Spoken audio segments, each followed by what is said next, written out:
After taking Jerry Jeudy in the first round, the Broncos moving on to day 2 of the NFL draft. Still several areas to address, but they're in luck. They have 4 picks heading into day 2. Phil Milani here alongside Aric DiLalla. Aric, a lot of great players still left on the board. Give us a couple of names that we should watch for, especially starting in the second round. Yeah, Phil, I think the best value for the Broncos as we start day 2 is probably at the cornerback position. Some surprise names that went off the board there. Damon Arnett went to the Raiders at 19, which was a little surprising to me. And so you've got guys like Christian Fulton, Jalen Johnson. Those are guys that I think Trayvon Diggs, those are players who can make an immediate impact for the Broncos.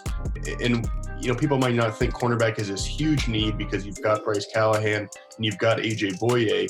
But when the Broncos go into the nickel and if Bryce Callahan goes into the slot, you need another guy there. And I think all 3 of those players are talented enough that they could come in next year and make an immediate impact. Do you like one of those cornerbacks a little bit more than another one? Yeah, I know everyone kind of Christian Fulton is probably the highest rated out of those 3 just because he's got that athleticism. But I personally like Jalen Johnson. He was the top cornerback at Utah for a couple of years. He has the stats from 2018 that shows he's ball productive. And then in 2019, teams stayed away from him. And so, he's good enough to kind of force teams to alter how they play the game. So he appeals to me, and he's a good tackler, which that appeals to Vic Fangio. He's also a guy that NFL Network's Daniel Jeremiah told us he thought could be moving up draft boards on day 1 of the draft. So tremendous value there if the Broncos able to get him at number 46. Aric, after addressing offense on the first day of the draft, still need maybe some work on the offensive line, though.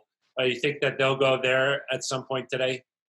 I would think so, Phil. And again, it's kind of this balancing act of do you want to go offensive line in the second round and then go corner and maybe linebacker in the third round, or do you want to, take a different path? If you choose to go offensive line in the second, you could maybe invest in one of these tackles that's still on the board, like an Ezra Cleveland. The Browns might pick him with the very first selection in the second round, so you might have to move up to get that guy. But our guy, Lloyd Cushenberry, Phil, still on the board. He was rumored he could kind of edge toward that first round.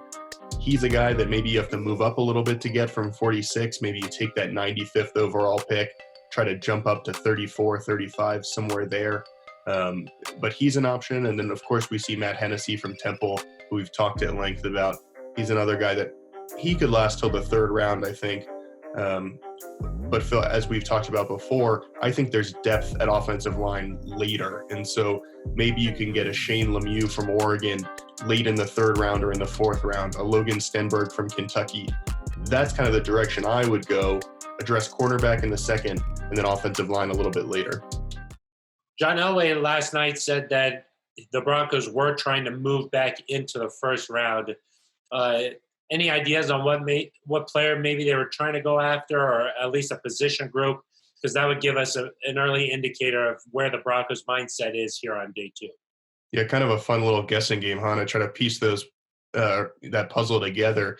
I don't think it was offensive tackle because he mentioned that Tristan Wirfs was the last tackle available. So it's clear that they thought those 4 guys at the top were in a different class. I think maybe cornerback. And then the other option could have been linebacker because, there were those kind of 5 picks at the end where you thought maybe the Broncos could get back in, and they didn't. But Patrick Queen was off the board after he went to Baltimore. And so I think it's possible maybe they were trying to get back in to get him or one of these cornerbacks, depending on if some more came off the board there at the end of round 1. But maybe they saw, some of these corners still available, decided to stay put and see what happens in round 2. Plus, John Elway did mention teams didn't want to fall all the way down to 46. Purely just speculation, but I think that the idea of going after Patrick Queen made a lot of sense for the Broncos. And now looking on day 2, if we're looking at linebacker position, nobody quite as athletic as Queen, but, a guy from Wyoming, Logan Wilson, still on the board. Maybe one of those round 3 picks for the Broncos could be an option there. And then more of an edge rusher guy who could also play inside is Zach Bond out of Wisconsin. could be another option at the linebacker position. But Aric, as we know, on the second day here, really a lot of options on the table, but this is when you make your hay. Still a lot of great players out there, and you'll really know how well your scouting department is done, because for fans, we haven't heard of a lot of these guys, but this is where you can find a player who maybe you haven't heard about but can come in and contribute right away as a rookie. Yeah, Phil, I think everybody that you get today, you should consider to be a starter, whether or not that's this year, which I think, as many as, all these guys could be starters next year. It's possible, but I think certainly at cornerback, maybe at inside linebacker, if you can find a guy. You mentioned Logan Wilson, his coverage abilities are a little suspect, but I think that if you look at a guy like Jeremy Chin, who could maybe play that third down linebacker role, that could be interesting. But yeah, you want to make these picks count, because listen, Jerry Jeudy is really good, and he's going to make an immediate impact. But he's just one player, and whether or not they use all four of these day two picks, or if they package them in some way, you want to add, I think, 3 or 4 really solid contributors.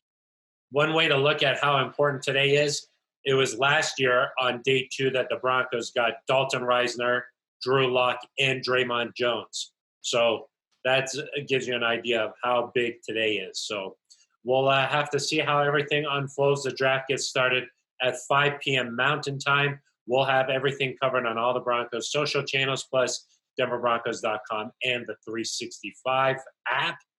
Aric, go get some rest. Not yet, Phil. We got to keep grinding. Yeah, there's no time to sleep. All right, that's going to do it for us. For Aric DiLalla, I'm Phil Milani.